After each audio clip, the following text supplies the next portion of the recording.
Now, this next topic kind of erupted right before I started recording the wrap-up this week. It involves The Verge, which is a very popular tech website and YouTube channel and multi-platform kind of media business. They're owned by Vox Media, which is another large internet media provider out there. And a few months ago, they did a kind of a crazy thing. They had an inexperienced guy put together a PC on a video for their YouTube channel. And for anyone that's ever built a PC and recorded it and put it on YouTube, you know that you're opening the door for a lot of discussion, critiques, and criticism, because there is a right way to do things, there's a sort of right way to do things, and then there's a whole bunch of ways you can do things incorrectly yet still get a working PC. I think this guy probably did all of the above, and it generated a ton of videos that came up in response to what he did. And I kind of feel sorry for the guy, because I feel like he was probably assigned the story. He'd never built a PC before, and here you go. So nonetheless, there was a couple of creators that made some commentary on it. I know one of the ones that I saw was from Rich at Review Tech USA, who's got a great channel where he commentates or comments on tech and gaming issues. And the other day, months after this happened, Rich here, along with a number of other creators, got copyright strikes on that video. Not even a content ID flag, but an actual takedown. And what's worse is that this was apparently a manual takedown where somebody actually had to go in and initiate it. It wasn't just a blind match on the content ID system. So now what's happened since these takedowns were issued is that they have since been reversed. Kyle here from Bitwit Kyle was another one that got hit with this, and it looks like YouTube is denying the takedown after Kyle appealed it. And it looks like things are moving now in the right direction. But it really concerns me that we've got a large media organization that is picking on these little media organizations months after this criticism was posted. And these copyright strikes can destroy your YouTube business. If you get 2 or 3 of them, you're done for the most part. And I'm glad to see YouTube in this instance is standing up for somebody. But this really does speak to the fact that fair use is not the law. It's a defense, but unfortunately, to defend something, you have to put yourself into an environment where you can have that dispute listened to by a judge or some other party. Thankfully, again, here, YouTube has decided to agree with the creators, but that doesn't always happen. And again, us little guys and gals are really at a disadvantage against these larger companies who have lawyers who could continually silence criticism. But what's really funny about this whole story is that 2 or 3 days before they issued these copyright strikes, The Verge had a story about copyright strike extortion. And this was a story about how there are false copyright claims being made against YouTube creators, and the people making those claims are asking for ransom to release them. YouTube has been combating this now, but it's putting people really in a bad place because they can get knocked off the platform for a couple of days while these things get worked out. And inside this article, though, was this line, and this was kind of editorializing by the reporter whose name is Shoshana Wadinsky, but nonetheless, their editors included it. This isn't the first time that YouTube's less than perfect copyright system, again, an editorialized opinion, has stabbed creators in the back. Another editorialized opinion. The platform's hands-off approach to moderation has allowed copyright trolls to thrive for years, not only to extort money, but to dox, slander, or troll.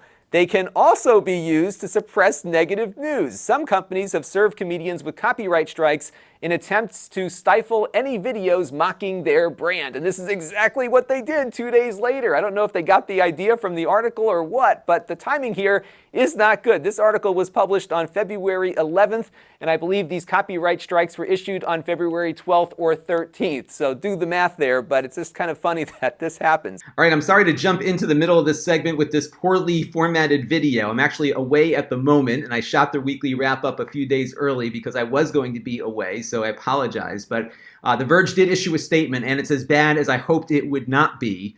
So it turns out they did go through all of the critical videos that they had received or noticed on the internet in regards to that PC build from months ago. And they picked out 2 that they thought they had some ground against on copyright terms. Rich's video and the 8-Bit with Kyle video. Both were using apparently longer portions of the original than some of the other critical videos were, and those were the 2 that they went after. It looks like it was the legal department that did that and not editorial, but nonetheless, the message is clear. They were trying to go after smaller creators in a brand protection effort here to silence critics and really, by extension, prevent future criticism by others. Because if you know that The Verge is going to go after you for criticizing them, you might think twice about doing that. On YouTube, what's interesting, if you look at The Verge's Social Blade statistics, they're a pretty sizable channel as a YouTube channel, but there are a lot of independent creators that are larger, many with smaller numbers of subscribers, but actually get more traffic and more viewership from week to week. And they have some competitive issues here that I think are probably driving a lot of this. What we found in the tech industry, or any industry for that matter, that when you have a large incumbent organization like these media companies, you have a scenario where you might start to feel threatened by some young, scrappy startups that don't have the overhead costs that you have. And what's happened throughout history is that these larger conglomerates go out and sue to try to slow the competitors down or put them out of business. Sony did that with emulators back in the early 90s when there was emulation software being released for personal computers at the time. There's many other examples of this going on as well, and it looks like that's what The Verge was doing. It came from their legal department. I'm sure there was some corporate discussion about it. Nilay Patel, the editor, denies any knowledge of all this happening, but he agreed with their legal standing, so take that for what it's worth. And I think this is just what the era that we're in. We're going to see more and more of this. And I'll tell you what, Rich and Kyle had guts to oppose those DMCA takedown requests, because as I just talked about in the pre-recorded segment, if you do that, your next step is court if your adversary wishes to take it there. And they had the money to do that, and Rich and Kyle certainly did not. H3 Productions just went through something similar where it cost them $100,000 to defend themselves. And remember, fair use is a defense, not the law. So every time you want to argue fair use in your use of content where you're criticizing something, you have to be prepared to go to the mat and pay for it. And that, I think, is what The Verge was trying to do here, was really to send a message out there that be careful about what you do to our big conglomerate here, because we might come after you. So that's the end of this story for now. The other thing that bothers me, and I'm going to link to Boogie2988's commentary down in the comments below, because I think his synopsis really sums up my feelings on the matter.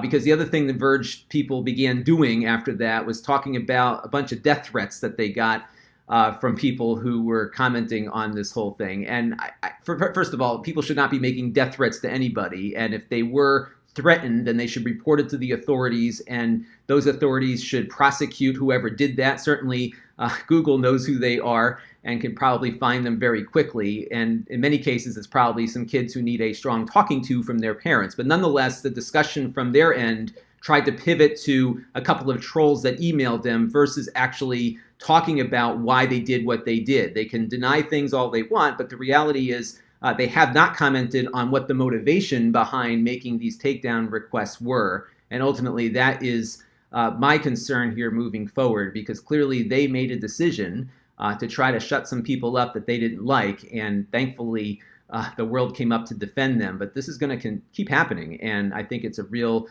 problem here moving forward. And unfortunately, there's really no way to fix it other than supporting your creators when these injustices occur. So we're okay for now, but this won't be the last time we hear about this. I can guarantee you that. And we'll move on now with the rest of the wrap-up. This channel is brought to you by the Lon.TV supporters, including gold-level supporters Chris Allegretta, the Four Guys with Quarters podcast, Tom Albrecht, Anuj Zaveri, and Kalyan Kumar. If you want to help the channel, you can by contributing as little as $1 a month.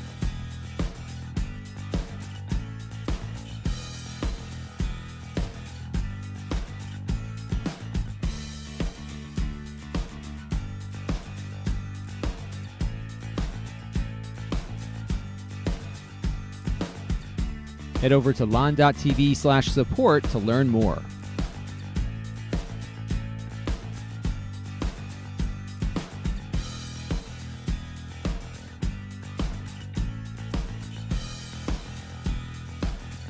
And don't forget to subscribe. Visit Lon.TV/s.